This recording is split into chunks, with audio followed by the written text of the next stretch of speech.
नमस्कार, स्वागत है आप सभी का इंडिया न्यूज उत्तर प्रदेश उत्तराखंड में और मैं हूं आपके साथ आयुष चित्रांश। जब भी कोई व्यक्ति बीमार पड़ता है तो फिर वो डॉक्टर के पास जाता है, क्योंकि डॉक्टर ही गंभीर और खतरनाक बीमारियों से हम सबको बचाते हैं। अब डॉक्टर को यूं ही भगवान के समान दर्जा नहीं दिया जाता है, क्योंकि उसके पीछे उनकी कड़ी मेहनत भी होती है। एक व्यक्ति जब भी किसी बीमारी का शिकार होता है, उसके साथ कोई दुर्घटना होती है या फिर किसी गंभीर बीमारी की चपेट में आता है, तो ऐसे मुश्किल वक्त में डॉक्टर ही उनको ठीक करते हैं और उसको एक नई जिंदगी देने का काम करते हैं। कोरोना काल में डॉक्टर्स की महत्ता को अब हर किसी ने पहचाना है। दुनिया ने ये देखा है कि कैसे डॉक्टर्स ने दिन रात काम करके मरीजों की जान को बचाया है। अब डॉक्टर्स के सम्मान में हर साल 1 जुलाई को राष्ट्रीय डॉक्टर दिवस मनाया जाता है। और आपको ये भी बता दें कि डॉक्टर्स को सम्मान देने के लिए ही इंडिया न्यूज़ लगातार उन तमाम और हज़ारों हज़ार डॉक्टर्स को आज सलाम कर रहा है, जो डॉक्टर्स इस कोविड काल में फ्रंटलाइन वर्कर के तौर पर अपनी महत्वपूर्ण भूमिकाओं को निभाते हुए दिखे हैं। इसलिए इन डॉक्टर को इंडिया न्यूज़ का आभार है। डॉक्टर्स डे पर इंडिया न्यूज़ शुक्रिया डॉक्टर कर रहा है, क्योंकि वो तमाम डॉक्टर्स जिन्होंने अपनी जिम्मेदारियों को बखूबी निभाया। कोविड के दौरान आपने देखा कि किस तरीके से जिस समय हर तरफ आप देख रहे थे कि लोग परेशान हो रहे थे, उस समय डॉक्टर्स अपनी उन जिम्मेदारियों को निभाते हुए नजर आए और ऐसे में डॉक्टर्स के योगदान को भुलाया नहीं जा सकता है। डॉक्टर हमेशा से अपनी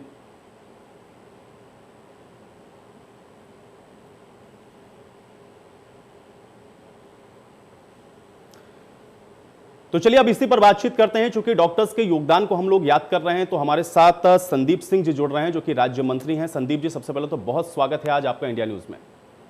जी बहुत बहुत धन्यवाद। संदीप जी, आज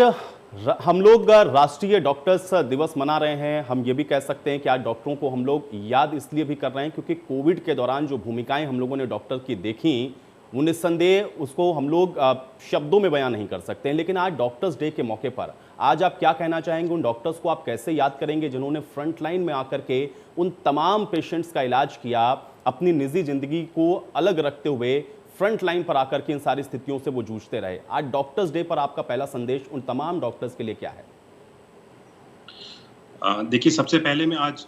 राष्ट्रीय चिकित्सा दिवस के अवसर पे हमारे जितने भी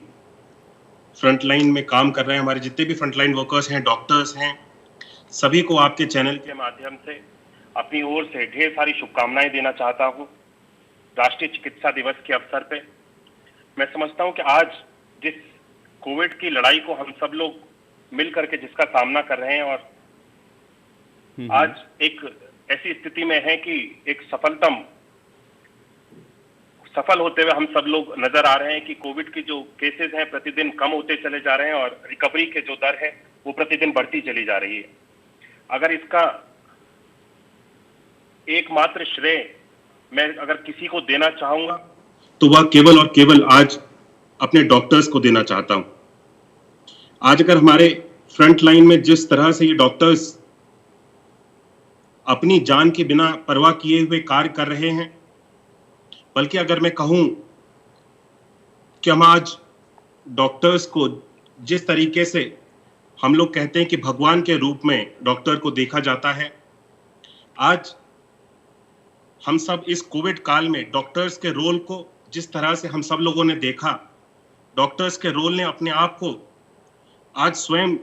इस कहावत को चरितार्थ करते हुए दिखाया कि डॉक्टर्स वाकई में धरती पे ईश्वर का भगवान के रूप में। क्योंकि मैं समझता हूं कि जिस तरह की कोविड के काल में परिस्थितियां हमारे सामने आई, कई बार तो ऐसा हुआ कि डॉक्टर्स को छुट्टी नहीं मिलती थी। बिल्कुल, उनको दिन रात अब बिना किसी शिफ्ट को ब्रेक किए हुए कार्य करना पड़ा। और जिस तरह से पीपीई किट के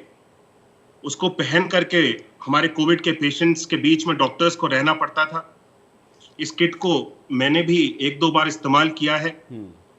मैं जानता हूं कि इस पीपीई किट को जब हम अगर 1-2 घंटे के लिए भी अगर इसका इस्तेमाल करते तो किस तरह की स्थिति अंदर हमको महसूस होती है। और हमारे डॉक्टर्स दिन रात इन्हीं पीपीई किट्स के अंदर हमारे जितने भी कोविड के पेशेंट्स हैं उनकी सेवा करते रहे, बिना किसी अपने परिवार के जन की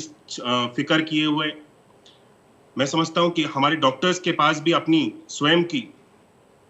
बहुत सारी समस्याएं होंगी, लेकिन आज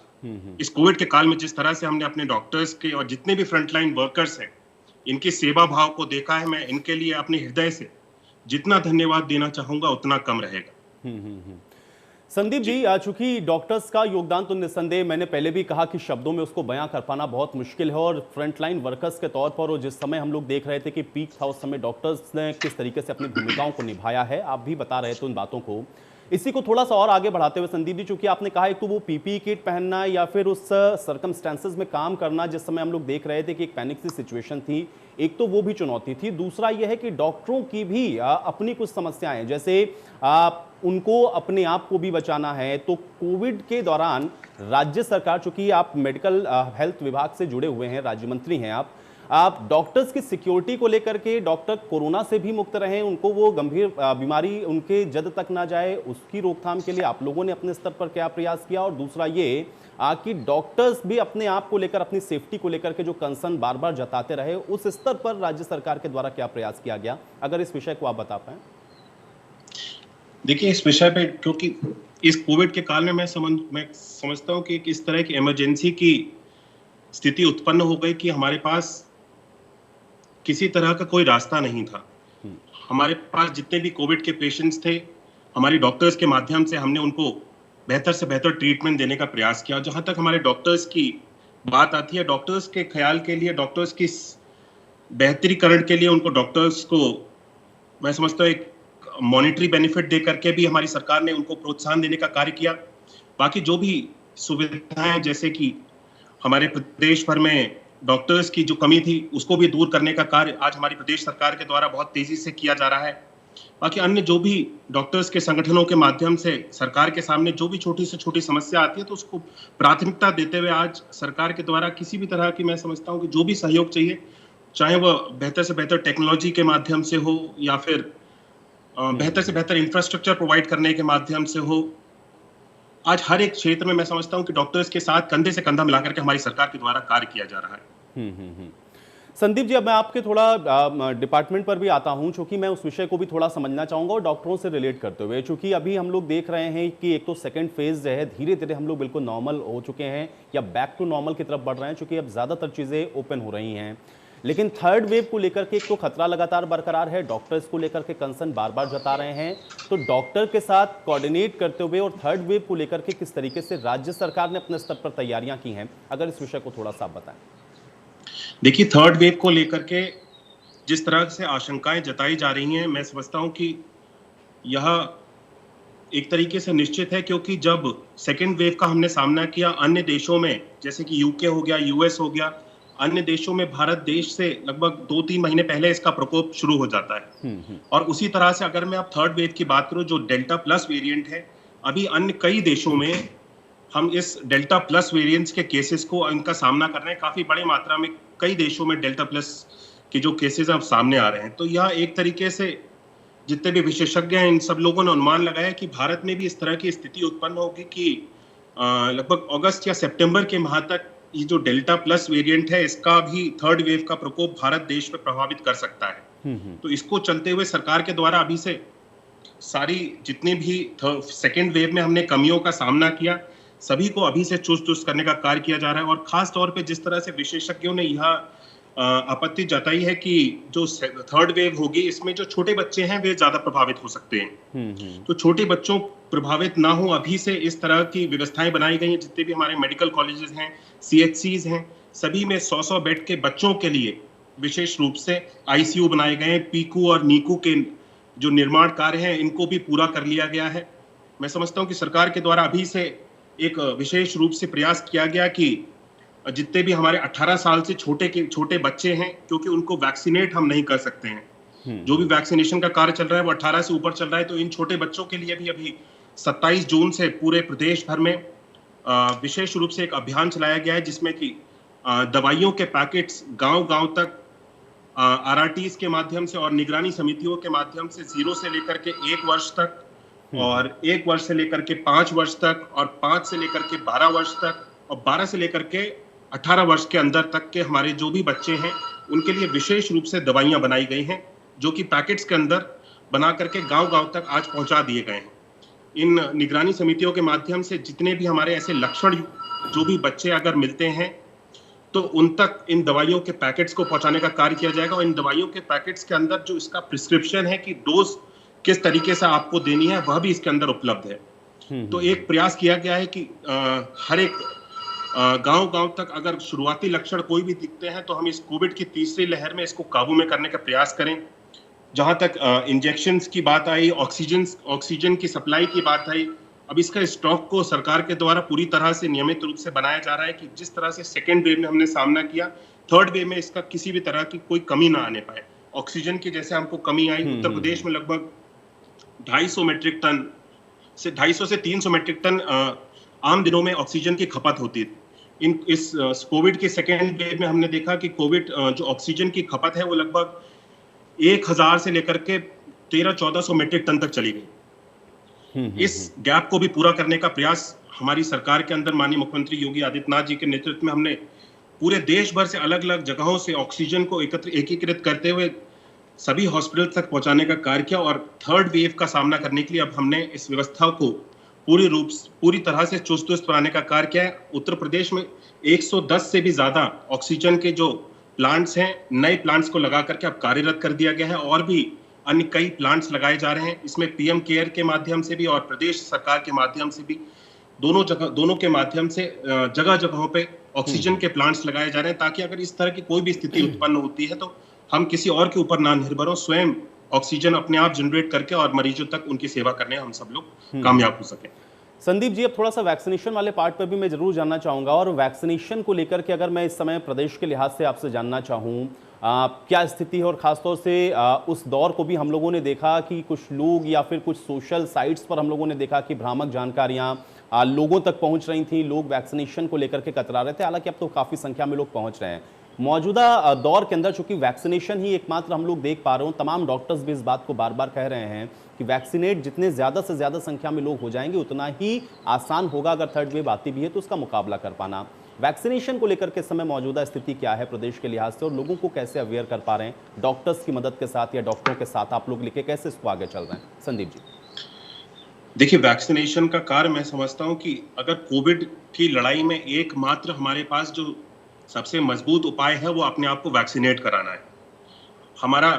स्वच्छता का ध्यान रखना, मास्क का प्रयोग करना, सैनिटाइजेशन का ध्यान को प्रयोग करना, इन सारी चीजों को अगर हम एक तरफ रखें ये भी बहुत ज्यादा आवश्यक है। लेकिन सबसे ज्यादा महत्वपूर्ण जो है इस कोविड की लड़ाई में अगर वो है तो अपने आप को वैक्सीनेट कराना है।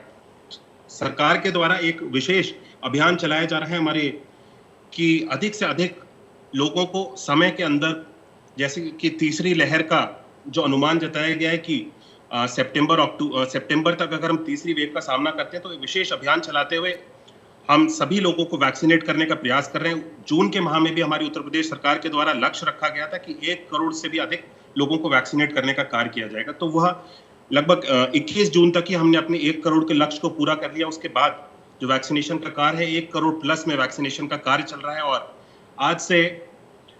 जुलाई के माह से एक विशेष लक्ष्य रखा गया क्योंकि वैक्सीन की उपलब्धता भी अब बढ़ती जा रही है धीरे धीरे। तो एक दिन में 10 से लेकर के 15 लाख प्लस तक वैक्सीनेशन को कार्य को गति देते हुए एक दिन में 15 लाख तक वैक्सीनेशन उत्तर प्रदेश में करने के लिए उत्तर प्रदेश सरकार के द्वारा लक्ष्य रखा गया है। तो मैं सभी लोगों से यह अनुरोध भी करना चाहता हूं कि आपके चैनल के माध्यम से, क्योंकि मैंने भी स्वयं जब मैं अभी गांव में कुछ जगहों पे जाकर के मैंने विजिट किया तो इस तरह की कुछ लोगों में अफवाहें और भ्रांति देखने को मिल रही है कि वैक्सीनेशन को करने से अभी वे बच रहे हैं। क्योंकि वैक्सीनेट गांव में लोग ऐसा कहते हैं वैक्सीनेशन करवाने के बाद में बुखार आ जाता है, तबीयत खराब हो जाती है, या फिर बहुत से लोगों में इस तरह की सोच आ गई है कि वैक्सीनेशन अब कोविड जब खत्म ही हो गया है, इसके केसेस नहीं आ रहे हैं तो वैक्सीनेट कराने से क्या फायदा है, हम वैसे ही इससे सुरक्षित हैं। इन सब तरह की भ्रांतियों को हमको आज मिलकर के समाप्त करना होगा। आज हम सभी लोग मिलकर के एक विशेष अभियान का प्रारंभ कर रहे हैं कि अधिक से अधिक मात्रा में हम थर्ड वेव के सामना करने से पहले अपने लोगों को वैक्सीनेट कर सके, तभी इस थर्ड वेव का जो प्रकोप है उसको हम न्यूनतम करने में सफलतम हो पाएंगे। संदीप जी एक चीज और थोड़ा सा इसमें मैं ऐड करते हुए और आगे बढ़ना चाहता हूं, क्योंकि ये जो सेकेंड वेव थी कोरोना की जिसको हम लोगों ने देखा, जो कि अब धीरे धीरे न्यूट्रलाइज होती हुई हम लोगों को नजर आ रही है, लेकिन इस फेज के अंदर हर शख्स ने कुछ ना कुछ इससे सीखा है। चूंकि एक तो पैंडेमिक था, लोगों को नहीं पता कि किस तरीके से आगे हमको इस पर रिएक्ट करना है, किसी के पास कोई ऐसा प्लान नहीं था कि कोई पहले से बता सके कि आप क्या कर सकते हैं। जो सामने आ रहा था उसको हम लोग प्रिवेंट करते हुए नजर आ रहे थे। लेकिन अभी जो सेकेंड वेव बीती है और थर्ड वेव को लेकर के जो प्रिडिक्शंस हैं, चाहे डेल्टा प्लस वेरिएंट को लेकर के या अन्य, आप क्या सीखा गया है? सबसे बड़ा चैलेंज क्या था? जिस महकमे से आप जुड़े हुए हैं उस महकमे के ही लिहाज से अगर मैं समझना चाहूँ, सबसे बड़ा चैलेंज आप लोगों के सामने क्या था और उससे हम लोगों ने क्या सीखा और सीखते हुए हम आगे भविष्य के लिए कितना तैयार हैं उसको लेकर के? देखिए, कोविड की इस लड़ाई में कुछ भी अनुमानित नहीं होता है। कोविड का जो वायरस है, इसको पूरे विश्व में इसीलिए पैंडेमिक घोषित किया गया क्योंकि इसकी किस तरीके से अपने स्वरूप को बदलता है, कोई इसका अनुमान नहीं लगा पाता। जिस तरह से हमने पहली वेव का सामना किया, इस तरह की कोई भी ऑक्सीजन की कमी नहीं थी। जिस तरह से दूसरी लहर में जान की लोगों को हानि हुई, जान माल की, इस तरह की भी कोई समस्या का सामना हमने पहली लहर में नहीं किया। एक तरह से पहली लहर बहुत स्मूथली चली गई और हमने उसको आसानी से काबू में कर लिया। और अगर उसी को हम दूसरी लहर में देखते हैं तो दूसरी लहर में इसका बिल्कुल उल्टा देखने को मिला। ये वायरस अपने आप को म्यूटेट करता है। किसी भी वायरस की जो प्रवृत्ति होती है वो अपने आप को समय समय पे म्यूटेट करता रहता है। तो यह जो इस वायरस की प्रवृत्ति है म्यूटेट करने की, सेकेंड लहर में हम सभी लोगों ने जो जो कमियों का सामना किया, अब तीसरी लहर में वो सारी कमियां हमारे सामने ना आए, इसके लिए हमारा प्रयास है कि हमने उन सारी कमियों को आज दूर करने का कार्य किया है। सभी अपने इंफ्रास्ट्रक्चर को मजबूत करने का कार्य किया है, सभी डॉक्टर्स की ट्रेनिंग करने का कार्य किया है। खासतौर पे जैसे कि बच्चों के लिए अभी इसमें आशंका जताई गई है तो विशेष पीडियाट्रिक्स डिपार्टमेंट सभी हॉस्पिटल्स में प्रारंभ किए गए हैं। पीडियाट्रिक्स डॉक्टर्स की विशेष ट्रेनिंग का करने का कार्य किया गया है। पीडियाट्रिक्स डॉक्टर जहां पे जिन जिन जिलों में अगर पर्याप्त मात्रा में नहीं थे तो पीडियाट्रिक्स डॉक्टर्स की एक टीम बना करके और अन्य भी जो विभागों के डॉक्टर्स हैं उनको भी जोड़ते हुए पीडियाट्रिक्स डिपार्टमेंट के अंतर्गत उनकी ट्रेनिंग करते हुए पीडियाट्रिक्स डिपार्टमेंट हमारा स्ट्रांग रहे, इस तरह की एक विशेष योजना बनाते हुए हम सब लोगों ने कार्य किया है। तो हम कोविड की जितनी, क्योंकि इस तरह की कोई हिस्ट्री नहीं है कोविड की, पहले किस तरीके से कोविड ने अपनी आप को बदला है या फिर कोविड का प्रभाव पड़ा है, तो जितनी भी पुरानी कोविड से हम सब लोग सीख ले सकते हैं उसको अब पूरी तरह से मजबूती से हम लोग प्रयास कर रहे हैं कि इस तरह की कोई स्थिति आगे ना उत्पन्न हो जिस तरह की कोविड से स्थिति पिछली वाली लहर में उत्पन्न हुई। संदीप जी, एक चीज़ और थोड़ा सा मैं इसमें जोड़ना चाहता हूं और आपसे भी थोड़ा जानना चाहूंगा, क्योंकि जब हम लोग ये कहते हैं कि अनलॉक की ओर बढ़ रहे हैं या बैक टू नॉर्मल की ओर बढ़ रहे हैं तो फिर हम लोग को सडन याद आता है, क्योंकि डॉक्टर्स वैज्ञानिक बार बार इस बात की ओर इशारा कर रहे हैं कि कोविड एप्रोप्रिएट बिहेवियर को हमको किसी भी कंडीशन में नहीं छोड़ना है, भले ही हम वैक्सीनेट ही क्यों ना हो गए हों। लोगों में हम लोग देखते हैं और ख़ासतौर से हम लोग रोज़ाना इससे रूबरू होते हैं, जब तस्वीरें सामने आती हैं, लोग कोविड एप्रोप्रिएट बिहेवियर को अभी भी उस संजीदगी से नहीं लेते हैं। वायलेशंस होते हैं, हम लोग देखते हैं कोविड के जो आप लोगों ने नॉर्म्स बनाए हैं उसका। एक तो डॉक्टर्स लगातार बता रहे हैं, फ्रंटलाइन पे खड़े होकर के अपनी ज़िंदगी की परवाह किए बिना वो लोगों को हेल्प कर रहे हैं, उनकी सेवा कर रहे हैं, लेकिन उसके बावजूद भी जो लोगों की लापरवाही है, क्या आपको लगता है राज्य मंत्री होने के तौर पर कि ये बहुत बड़ा चैलेंज है आप लोगों के महकमे के लिए? और इसको कैसे आप लोग, मतलब एक तो लोगों को अवेयर भी करना है, उनको बताना भी है, और जो नहीं समझ रहे हैं उनको थोड़ा सा फोर्सफुली भी आपको ये समझाना है, ये एक बहुत बड़ा चैलेंज है क्या आप लोगों के लिए, आपके महकमे के सामने? संदीप जी देखिए, चैलेंज तो ये बहुत बड़ा है क्योंकि इसमें हर एक जन को, क्योंकि आप हर एक के ऊपर बंदिश नहीं लगा सकते हैं। केवल और केवल आपके पास यही माध्यम है, जैसे आपके न्यूज चैनल के माध्यम से, अखबारों के माध्यम से हम केवल लोगों को जागरूक करने का ही कार्य कर सकते हैं, क्योंकि हर समय तक लॉकडाउन भी नहीं लगाया जा सकता। लॉकडाउन लगाने से पूरे देश भर की जो आर्थिक गतिविधि है उस पर बहुत बड़ा असर पड़ता है। और उत्तर प्रदेश में मैं समझता हूँ कि जिस तरह से हमने इस स्थिति को काबू करने का कार्य किया, हम सभी लोगों को मिल करके, आम जन को सरकार के साथ में सहयोग करना चाहिए, क्योंकि कोविड एप्रोप्रिएट बिहेवियर को अगर हम नहीं अपनाएंगे, क्योंकि जिस तरह की स्थिति फर्स्ट वेव के बाद में उत्पन्न हुई, जब लॉकडाउन को खोला गया तो आमजन बिना मास्क के पूरे बाजारों में, हर जगहों पे आमजन बिल्कुल भी ऐसे बेफिक्र होकर के घूमने लगे। और मैं अगर आज भी बाहर जाता हूं तो वही स्थिति कहीं ना कहीं मुझे फिर से बनती हुई दिखाई देती है। आज भी लोगों ने मास्क पहनना छोड़ दिया है, सोशल डिस्टेंसिंग को करना छोड़ दिया है। यह चीजें बहुत ज्यादा आवश्यक है। अब हर एक व्यक्ति को मैं समझता हूँ कि घर घर जाकर के इस चीज की जानकारी नहीं दी जा सकती है। हम सब लोगों को, अगर ये महामारी को हम सब लोगों को हराना है तो एक मिलजुल करके हम सब लोगों को अपना सहयोग करना होगा। जब तक हम सब स्वयं जागरूक नहीं होंगे, अपने आप का ख्याल नहीं रखेंगे, तो मैं समझता हूँ कि सरकार के द्वारा जितने भी प्रयास किए जाएंगे हम उसको सफल होने में कहीं ना कहीं बाधा बनने का कार्य कर रहे हैं। जब तक हम सब लोग अपना योगदान नहीं देंगे, आज भी कोविड के केसेस भले ही कम हो गए हों, क्योंकि उत्तर प्रदेश के अंतर्गत जिस तरीके से इस कोविड के रोकथाम के लिए कार्य किया गया, कोरोना कर्फ्यू के अंदर विशेष अभियान एक चला करके मैं समझता हूं कि टीम 9 के माध्यम से माननीय मुख्यमंत्री जी के द्वारा रोज कोविड के संबंध में छोटी से छोटी जो भी समस्याएं थी उसको टैकल करने का जिस तरीके से कार्य किया गया, आज एक रोल मॉडल के रूप में मैं समझता हूं कि उत्तर प्रदेश का जो ये मॉडल है पूरे देश भर में देखा जा रहा है। मैं केवल और केवल अगर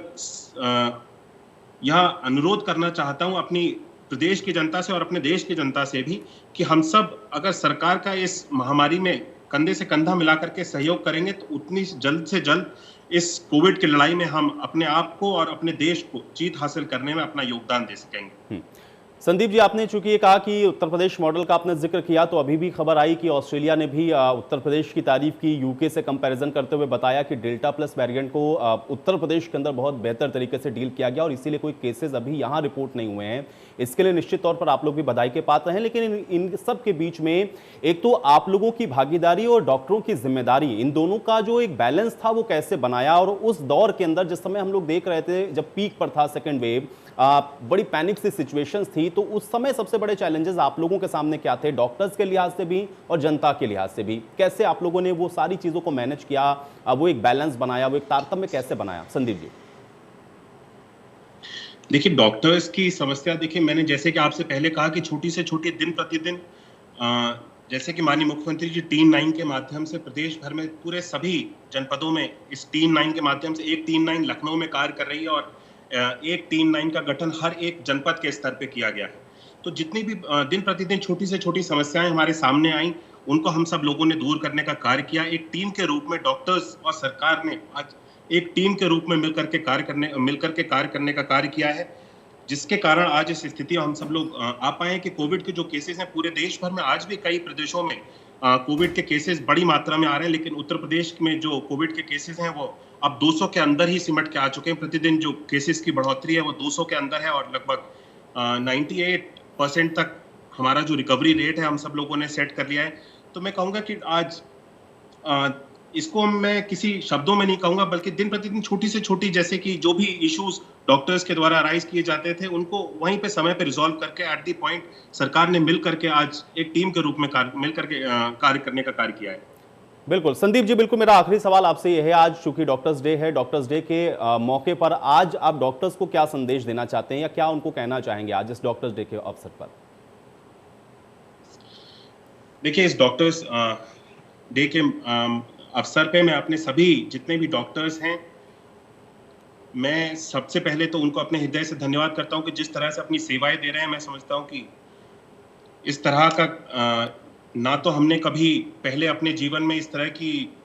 समस्या का सामना किया, जिस तरह की समस्या हमारे सामने आई है, और डॉक्टर्स का रोल इसमें जिस तरीके से अपना वो अदा कर रहे हैं,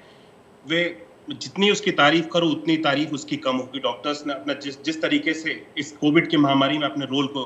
हम सब लोगों के सामने दिखाया है। मैं डॉक्टर्स को जिस तरह से हम ईश्वर के रूप में देखते हैं, डॉक्टर्स क्योंकि वे भी एक इंसान हैं, आज डॉक्टर्स को भी मैं समझता हूं कि जब हमारे ऊपर प्रेशर आ जाता है काम का, तो हम सब लोग बहुत उलझन में आ जाते हैं, स्ट्रेस में आ जाते हैं, या फिर एक रूड तरह से बिहेव करने लगते हैं, क्योंकि ये आम जन है। डॉक्टर्स भी ह्यूमन हैं। हमारे जितने डॉक्टर्स हैं, इस इतने कठिन प्रेशर के अंतर्गत भी वे अपने सभी लोगों को ट्रीटमेंट दे रहे हैं और बेहतर से बेहतर अपनी सेवाएं दे रहे हैं। मैं इसके लिए अपने सभी डॉक्टर्स के लिए हृदय से उनकी तारीफ करना चाहता हूं, उनको धन्यवाद देना चाहता हूं। मैं समझता हूं कि हम सब एक टीम के रूप में इसी तरह से मिल करके कार्य करते रहें और अपने देश को इस कोरोना की महामारी से बहुत जल्द निजात पाने में हम सब लोग सफल हो। बहुत शुक्रिया संदीप जी हमारे साथ जुड़ने के लिए। तो संदीप सिंह को आप सुन रहे थे, राज्य मंत्री उत्तर प्रदेश सरकार, उनकी तरफ से भी आज डॉक्टर्स डे के अवसर पर डॉक्टरों का आभार जताया गया है। एक छोटे से ब्रेक के लिए यहाँ पर रुकते हैं, फौरन वापस आएंगे।